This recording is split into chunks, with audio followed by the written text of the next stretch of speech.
Hi friends, நம்ம இந்த வீடியோல என்ன பார்க்க போறோம்னா 11th standard chapter 11. So functions. So இந்த chapterல இருக்க important question and answers என்னென்னு பார்க்கலாம்.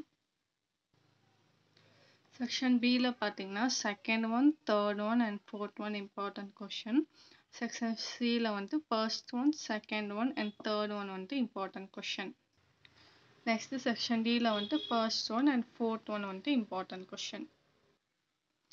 Section B ல second one பார்த்தீங்கன்னா write about string length function அதாவது strlen function. Page number 186ல இந்த function நம்ம எதுக்கு யூஸ் பண்ண போறோம்னா ஒரு string கொடுத்துருக்காங்கன்னா அதோட length எவ்வளோன்னு சொல்லி கண்டுபிடிக்கிறதுக்காக தான் இந்த function யூஸ் பண்ண போறோம். So the strlen function takes a null terminated string as its arguments and return its length. So அதோட length வந்து நமக்கு கொடுக்கும். The length does not include a null character. So null character வந்து நமக்கு வந்து include பண்ணாது. So general form என்னன்னா strlen அப்படிங்கிற ஒரு ஃபங்க்ஷன் கொடுத்துட்டு உள்ள நமக்கு என்ன ஸ்ட்ரிங் வேணுமோ அந்த ஸ்ட்ரிங் கொடுக்குறோம். இப்போ வந்து நான் உள்ள வந்து டாக் அப்படின்னு கொடுக்குறேன்னா 1 2 3 இந்த ஸ்ட்ரிங்கோட லென்த் வந்து 3. ஸோ இதுதான் வந்து string length function. Next question. What are the importance of void data type? Page number 191ல ரெண்டு importance இருக்கு. Void அப்படின்னா என்னன்னா first importance வந்து to indicate the function does not return a value. So நமக்கு வந்து அந்த function வந்து value return பண்ணக்கூடாது. அது வந்து ஒரு important purpose. அதே மாதிரி இன்னொன்று வந்து நம்ம generic pointer declare பண்ணுறதுக்காக வந்து void யூஸ் பண்ணுறோம். ஸோ இதான் வந்து two main purpose of void function. Next question. What is parameter and list its types? So parameters are வந்து arguments அப்படின்ட்டு சொல்லலாம். So parameters and arguments are the means to pass values from calling function to the called function. So calling functionல இருந்து called functionல வந்து நம்ம value வந்து pass பண்றது தான் வந்து argument or parameters அப்படின்னு சொல்றாங்க. இதுல வந்து ரெண்டு types of parameters இருக்கு. ஒன்னு பார்த்தீங்கன்னா formal parameters, இன்னொன்று வந்து actual parameters. So இப்போ எக்ஸாம்பிள்ல பார்த்தா உங்களுக்கு கிளியரா புரியும்.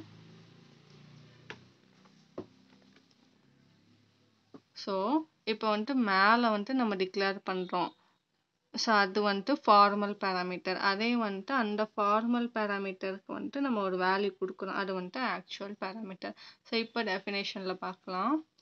So the variables used in the function definition as parameters are known as formal parameters. So in the function definition ல வந்து நம்ம யூஸ் பண்றது வந்து formal parameters. So the constant variables or expression used in function call are known as actual parameters. So இங்க வந்து constant variables or expression வந்து நம்ம function call ல வந்து பண்றோம். So அது வந்து actual parameters. ஸோ இது வந்து ஃபங்க்ஷனில் வந்துட்டு டிக்ளேர் பண்ணுறதுனால ஃபார்மல் பேராமீட்டர்ஸ் அண்ட் ஃபங்க்ஷன் காலில் வந்துட்டு யூஸ் பண்ணுறதுனால இது வந்துட்டு ஆக்சுவல் பேராமீட்டர்ஸ். நெக்ஸ்ட் கொஸ்டின் பார்த்தீங்கன்னா what is built in functions?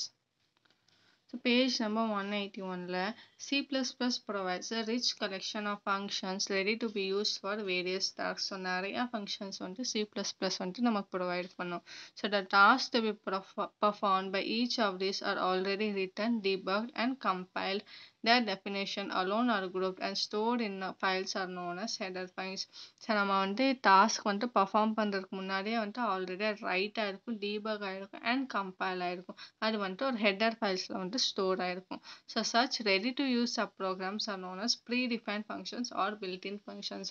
So built in ஃபங்க்ஷன்ஸ்னால் அதுக்குள்ளே ஆல்ரெடி வந்துட்டு நம்ம யூஸ் பண்ணுறதுக்கு வந்துட்டு ரெடியாக இருக்கும். ஸோ அதுதான் வந்துட்டு built-in functions. What is the difference between IS upper and TO upper functions?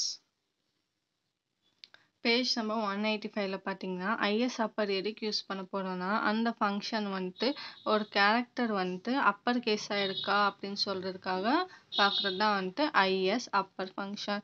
So this function is use to check the given character is upper case. This function will return 1 if true, otherwise false. Upper கேஸில் character இருக்குன்னா 1 நமக்கு return பண்ணும், அப்படி இல்லைன்னா 0. So general form என்னன்னா is upper char C. So for the following example, value 1 will be assigned to n and 0 for m. So இப்போ இங்க இந்த எக்ஸாம்பிள் வச்சு தான் இங்க சொல்றாங்க. ஸோ இப்போ பார்த்தீங்கன்னா int value n. So is upper. So வந்துட்டு இது வந்துட்டு அப்பராக தான் இருக்கு. ஸோ இது வந்துட்டு என்ன 1. ஸோ அதான் இங்கே சொல்கிறாங்க value 1 will be assigned to n. அதே வந்துட்டு m வந்துட்டு அப்பர் கேஸாக இல்லை, ஸோ இது வந்துட்டு 0. So 0 will be assigned for value m. இதான் வந்துட்டு is upper function. Next 2 upper. So 2 அப்பர்னா என்னன்னா, இப்போ வந்துட்டு ஒரு கேரக்டர் வந்துட்டு லோவர் கேஸாக இருக்குன்னா அதை வந்துட்டு அப்பர் கேஸ் கன்வெர்ட் பண்ணுறது தான் வந்துட்டு இந்த 2 upper function. So this function is use to convert a given character into its upper case. So this function will return the uppercase equivalent of the given character. So if the given character itself is in uppercase, the output will be the same. இப்போ வந்துட்டு நம்ம கொடுத்துருக்குற character வந்துட்டு அப்பர் கேஸில் இருக்குன்னா அப்போ output வந்துட்டு சேமாக அது வந்துட்டு கன்வெர்ட் பண்ணாது.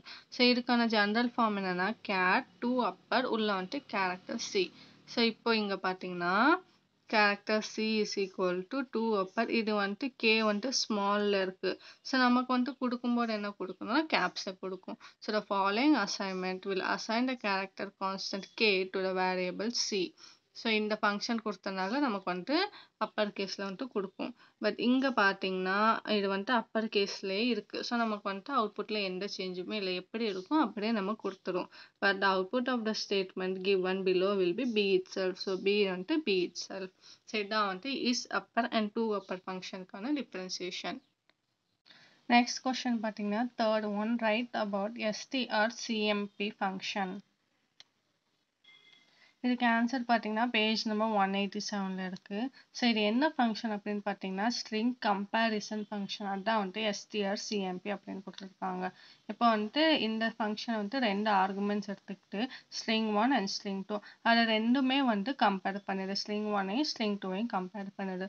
ஸோ அதுக்கான ஜென்ரல் ஃபார்ம் என்னன்னா strcpy string 1 and string 2. So the string function string comparison function returns as first 3 condition இருக்கு. ஃபர்ஸ்ட் ஒன் பார்த்தீங்கன்னா positive value. If the first differing character in string 1 is greater than the corresponding character in string 2. So string 1 ஓட value வந்துட்டு ஜாஸ்தியாக இருந்துச்சுன்னா அது வந்துட்டு positive value வந்துட்டு கொடுக்கும். ஸோ string 1 ஓட வேல்யூ string 2 ஓட வேல்யூ வந்துட்டு ASCII வேல்யூஸ் அப்படின்னு சொல்லுவாங்க. அதை வச்சு கம்பேர் பண்ணி வந்துட்டு பாசிட்டிவ் வேல்யூ எடுக்கிறாங்க. நெகட்டிவ் வேல்யூ அப்படின்னு பார்த்தீங்கன்னா is the first differing character in a string 1 is less than the corresponding character in string 2. So string 1ஐயும் string 2ஐயும் கம்பேர் பண்ணி டிஃபர் பண்ணி ஃபர்ஸ்ட் கேரக்டர் அவங்க வந்துட்டு நெகட்டிவ் வேல்யூ வந்துட்டு எடுக்கிறாங்க. ஸோ ரெண்டுமே equal. So positive negative next வந்துட்டு ஈக்குவல் 0. ஸோ ஈக்குவல்னா 0. If string 1 and string 2 are equal, ரெண்டு ஈக்குவலாக இருந்தால் நமக்கு வந்து 0 அப்படின்னு ரிட்டர்ன் பண்ணும். இதான் வந்துட்டு string comparison function. Next one பார்த்தீங்கன்னா செக்ஷன் டியில் வந்துட்டு first one explain call by value method using suitable example. So call by value method அப்படின்னா என்னன்னா this method copies the value of an actual parameter into the formal parameter. So actual பேராமீட்டரில் என்ன value இருக்கோ அதுவே வந்துட்டு அந்த value வந்துட்டு copy பண்ணி ஃபார்மல் பேராமீட்டருக்கு வந்துட்டு கொண்டு போயிருக்கும். So in this case changes made to formal parameter within the function will have no effect on the actual parameter. So actual பேராமீட்டரில் இருக்கிற வேல்யூ வந்துட்டு நம்ம காப்பி பண்ணி ஃபார்மல் பேராமீட்டருக்கு கொண்டு போயாச்சு. இப்போ இந்த ஃபார்மல் பேராமீட்டரை அந்த ஃபங்க்ஷனுக்குள்ளே நம்ம சேஞ்சஸ் பண்ணால் அது வந்துட்டு ஆக்சுவல் பேராமீட்டர் வந்துட்டு அஃபெக்ட் பண்ணாது. ஸோ அதுக்கு எக்ஸாம்பிள் இப்போ பார்க்கலாம். ஸோ ஃபர்ஸ்ட் வந்துட்டு ஹெடர் ஃபைல்ஸ் டிக்ளேர் பண்ணிட்டோம். அதுக்கப்புறம் வந்துட்டு ஒரு மெத்தட் வந்துட்டு யூஸ் பண்ணி டிஸ்பிளே வந்துட்டு டிக்ளேர் பண்ணுறோம். அதுக்கப்புறம் மெயின் ஃபங்க்ஷன் கிரியேட் பண்ணியிருக்காங்க. ஸோ ஃபர்ஸ்ட் வந்துட்டு ப்ரோக்ராம் எக்ஸிக்யூட் ஆகும்போது மெயின் ஃபங்க்ஷனை தான் பார்ப்போம். ஸோ இன்ட் n கொடுத்துட்டாங்க. இதை வந்துட்டு அப்படியே வந்துட்டு நமக்கு எக்ஸிக்யூட் ஆகும். சி அவுட்டில் இருக்கிறது அப்படியே வந்துட்டு அவுட்புட்டில் பிரிண்ட் ஆயிடும். சிஇன் வந்துட்டு ஏ வந்துட்டு யூசர்கிட்டேருந்து கெட் ஆன்சர் வந்துட்டு கெட் பண்ணுது. வேல்யூ வந்துட்டு ஏ வேல்யூ என்னன்னு யூசர்கிட்டேருந்து வாங்குது. ஸோ நெக்ஸ்ட் வந்துட்டு டிஸ்பிளே. ஸோ இந்த டிஸ்பிளேயே வரும்போது இங்கே போயிடும். அப்படியே display int of X. So இங்கே எக்ஸோட வேல்யூ என்ன இருக்கோ அது வந்துட்டு இங்கே வாங்கிக்கும். ஸோ அதுதான் மேலே பார்த்தோம் ஆக்சுவல் பேராமீட்டர். இதுதான் வந்துட்டு ஆக்சுவல் பேராமீட்டர், இது வந்துட்டு ஃபார்மல் பேராமீட்டர். ஸோ ஆக்சுவல் பேராமீட்டரில் இருக்கிற வேல்யூ வந்துட்டு நமக்கு வந்துட்டு ஃபார்மல் பேராமீட்டரில் வந்துட்டு கெட் ஆயிடும். ஸோ இங்கே போனதுக்கப்புறம் இங்கே வந்துட்டு ஒரு நியூ வேரியபிள் வந்துட்டு டிக்ளேர் பண்ணுறாங்க இன்ட் ஏ அப்படின்னு சொல்லிட்டு. இந்த எக்ஸோட வேல்யூ வந்துட்டு மல்டிப்ளை பண்ணுறோம். ஸோ சி அவுட்டில் இருக்கிறது அப்படியே வெளியில் வந்துடும். அதுக்கப்புறம் லாஸ்ட்டில் வந்துட்டு ஏ வந்துட்டு கொடுத்துட்றோம். நெக்ஸ்ட் வந்துட்டு இங்கே வந்துடும். So the value inside the main function. அதே மாதிரி ஏ கொடுத்துட்டு ரிட்டர்ன் 0 கொடுத்துட்டு ப்ரோக்ராம் வந்துட்டு க்ளோஸ் பண்ணுறோம். ஸோ இங்கே கொடுக்குற வேல்யூ வந்துட்டு நம்ம இங்கே கொடுத்தாலுமே வந்துட்டு அது வந்துட்டு நமக்கு வந்துட்டு ஃபார்மல் பேராமீட்டர்ஸில் வந்துட்டு எந்த எஃபெக்ட்டுமே பண்ணல. ஸோ அவுட்புட் பார்த்தீங்கன்னா ஃபர்ஸ்ட் இந்த ரெண்டு ஃபங்க்ஷன் ரெண்டுமே அப்படியே எக்ஸிக்யூட் ஆயிடும். நெக்ஸ்ட் வேல்யூ வந்துட்டு யூசர் டென்ட் கெட் பண்ணுது 5 அப்படின்ட்டு. அதுக்கப்புறம் டிஸ்பிளே ஃபங்க்ஷன்ல வந்துட்டு ஏ இன்டூ ஏ வேல்யூ பண்ணால் என்ன 5 இன்டூ 5 25. ஸோ அந்த வேல்யூ வந்துட்டு ஏல ஸ்டோர் ஆகிக்கும். ஸோ 25 இங்கே வந்துடும். ஸோ அந்த value inside the main function. இந்த மெயின் ஃபங்க்ஷனுக்குள்ளே என்ன வேல்யூ இருக்குது ஏ வந்துட்டு என்ன 5. ஸோ இதுதான் வந்துட்டு call by value method. Next one பார்த்தீங்கன்னா explain scope of variable with example. So page number 201ல scope refers to the accessibility of a variable. இப்போ ஒரு வேரியபிள் டிக்ளேர் பண்றோம்னா அந்த வேரியபிள் ப்ரோக்ராம்ல எது வரைக்கும் நம்ம யூஸ் பண்ணலாம், வேரியபிளோட லைஃப் டைம் என்ன, அதான் வந்துட்டு ஸ்கோப். ஸோ மொத்தமாக வந்து பார்த்தீங்கன்னா டோட்டலாக 4 ஸ்கோப்ஸ் இருக்கு. local scope, function scope, file scope and class scope. So introductionல பார்த்தீங்கன்னா a scope is a region or life of the variable, and broadly speaking there are 3 places where variables can be declared. So first பார்த்தீங்கன்னா local variable. So ஒரு பிளாக்குள்ள வந்துட்டு நம்ம variable declare பண்ணா அது வந்துட்டு local variable. ஒரு ஃபங்க்ஷனுக்குள்ள இருந்துச்சுன்னா அது வந்துட்டு ஃபங்க்ஷன் வேரியபிள். அதே மாதிரி outside of all function எல்லா ஃபங்க்ஷனுக்குமே வெளியில இருந்துச்சுன்னா அது வந்துட்டு குளோபல் வேரியபிள்ஸ். அதே மாதிரி ஒரு கிளாஸ்க்குள்ள இருந்துச்சுன்னா அது வந்துட்டு கிளாஸ் வேரியபிள்ஸ், இல்லைன்னா டேட்டா மெம்பர்ஸ் அப்படின்னு சொல்றோம். ஃபர்ஸ்ட் ஒன் பார்த்தீங்கன்னா local scope. So a local variable is defined within a block. ஒரு பிளாக்குள்ளே டிஃபைன் பண்ணுறது தான் வந்துட்டு லோக்கல் வேரியபிள். ஸோ அது வந்துட்டு க்ளோஸ்ட் அண்ட் ஓப்பன் பேரண்டிட்டிஸ் வந்துட்டு நம்ம லாஸ்ட்டில் கொடுப்போம். So a block of code begins and ends with curly braces. So the scope of the local variable is the block in which it is defined. So அந்த define பண்ண பிளாக்குள்ள அந்த பிளாக்குள்ள வந்துட்டு variable define பண்ணுறோம். So அந்த பிளாக்குள்ள மட்டும்தான் அந்த variable நமக்கு execute ஆகும். So local variable cannot be accessed from outside the block of its declaration. அந்த பிளாக்குக்குள் வெளியில வந்துட்டு அந்த வேரியபிள் வந்துட்டு நமக்கு வந்துட்டு யூஸ் ஆகாது, நம்ம வந்துட்டு அந்த வேரியபிளை ஆக்சஸ் பண்ண முடியாது. Next, a local variable is created upon entry into its block and destroyed upon exit. So உள்ளே போகும்போது அது வந்துட்டு நம்ம கிரியேட் பண்ணி யூஸ் ஆகுது, அதுவே வெளியில் எக்ஸிட் ஆயிடுச்சுன்னா அந்த வேரியபிள் வந்துட்டு நமக்கு டெஸ்ட்ராய் ஆயிடும். இதுதான் வந்துட்டு லோக்கல் ஸ்கோப்.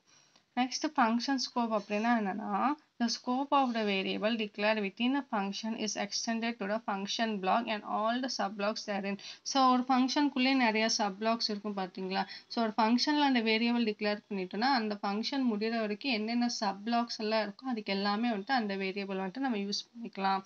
ஸோ அந்த lifetime of function scope variable எவ்வளோனா is a lifetime of the function block. அந்த ஃபங்க்ஷன் பிளாக் எது வரைக்கும் இருக்குமோ அது வரைக்கும் அந்த ஃபங்க்ஷன் வேரியபிளோட லைஃப் ஸ்பேம் இருக்கு. So the scope of the formal parameters is function scope. So அந்த ஃபார்மல் பேராமீட்டர்ஸ் ஆக்சுவல் பேராமீட்டர்ஸ் பார்த்தோம்ல, ஸோ அதில் வந்துட்டு ஃபார்மல் பேராமீட்டர்ஸ் வந்துட்டு ஃபங்க்ஷன் ஸ்கோப் அப்படின்னு சொல்கிறாங்க.